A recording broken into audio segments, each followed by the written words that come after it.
Hi guys, Agnes here, and today we're going to go ahead and do a little island update for you and explain why I really haven't been doing these. Let's get into it.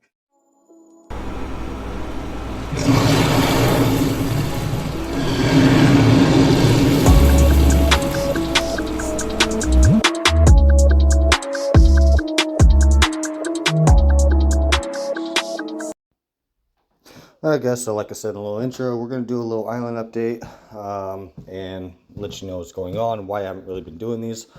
First off, again, it's usual shenanigans, a word from our sponsor. This video is sponsored by AppCoins. We're using my code AGNETA.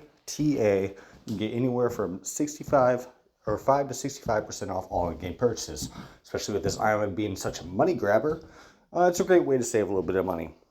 Full description on how to do so will be down below, but once again, that is with AppCoins using my code AGNETA for 5 to 65% off. Also down in the description down below will be a link to our Discord where you can go and ask questions and talk, and we do occasional voice calls as such. So it's a great place to be able to go and get your questions answered without it being swallowed by the official stuff.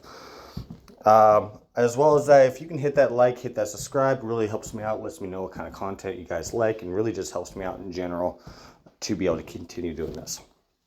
All right, so we'll get right into it. To be honest, I haven't done island updates because it's been rather uneventful.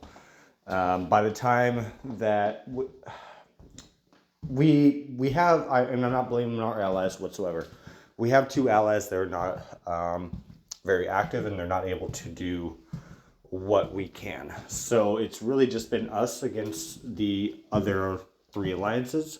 It seems that they also have one alliance that really can't get past the NPC and stuff.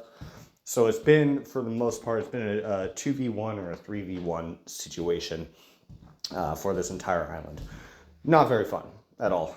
This island, honestly, is ridiculous, and I hope that the devs watch this, because this island has actually caused some of the biggest players in the game, the biggest monetary benefit to them, to quit, including Robot and a few others that have quit because of this island.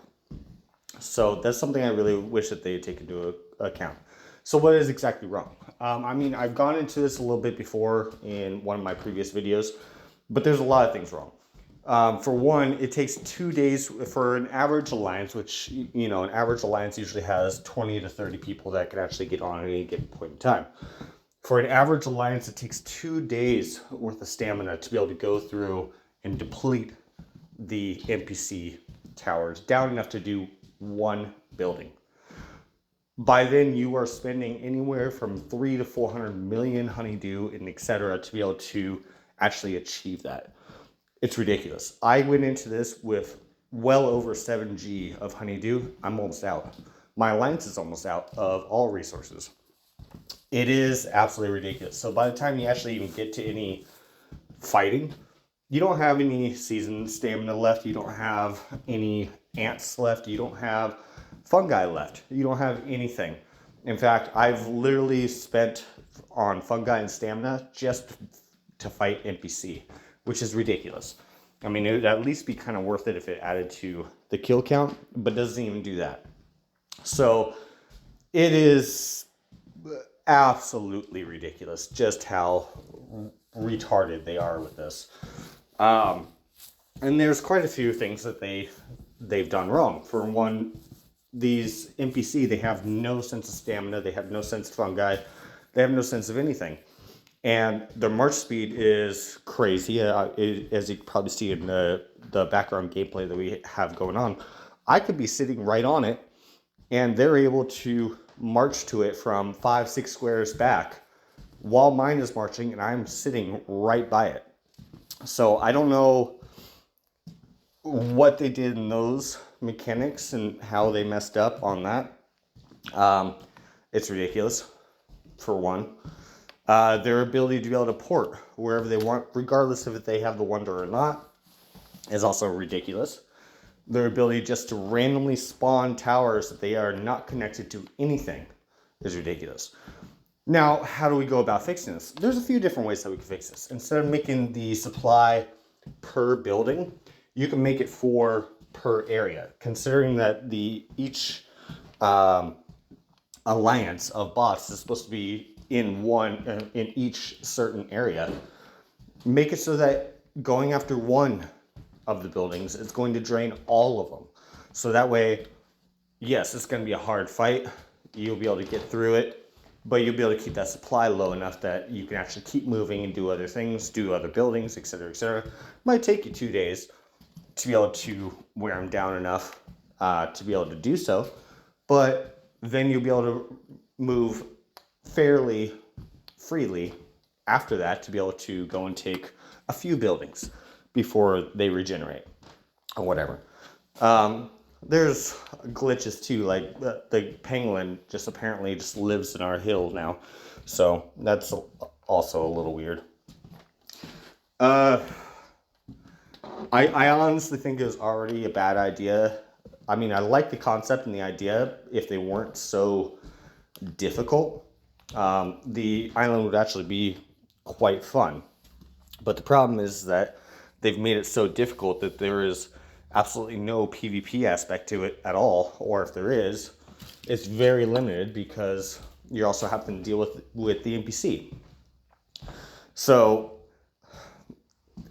I don't want to say to scrap the island idea completely, but it needs some major changes. And also their little reward for us doing this, 50 million honeydew when we've gone through 7-8G, is ridiculous.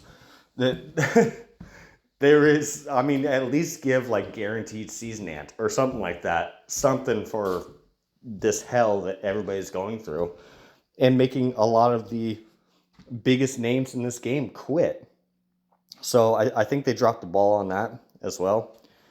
But back to ways to be able to fix this. There's reducing how many of the bots are actually able to attack is a good start. Because a lot of the smaller alliances, they would have no chance at this. I mean, even our allies are having no chance to really get through this. But if they reduce that or reduce the supply, or like I said, make the supply so it's for the entire area, that would help. But there's other things that they could do too. Like, for instance, they all have instantaneously the day that season ants are allowed. They all have max marches of season ants. That's a bit ridiculous. Add in a line or two of season ants to be able to make it a little more fair, but don't make it so they all have freaking full lines of season ants right off the bat. There needs to be some kind of stamina control on them, because we'll spend 8 hours on one freaking tower because they're just non-stop going 2 rallies from each of the hills. It's ridiculous. There has to be some kind of fucking limits for what they can and cannot do. Alright, well, you guys let me know what you think down in the comments down below. I know this one was a little bit of a rant video more than anything, but hopefully you guys enjoyed it or have the same feeling and sentiments as I do. And there's also a funny conversation in the background that hopefully will give y'all a little bit of joy. So, alright, Igni is out, and we'll see you in the next one.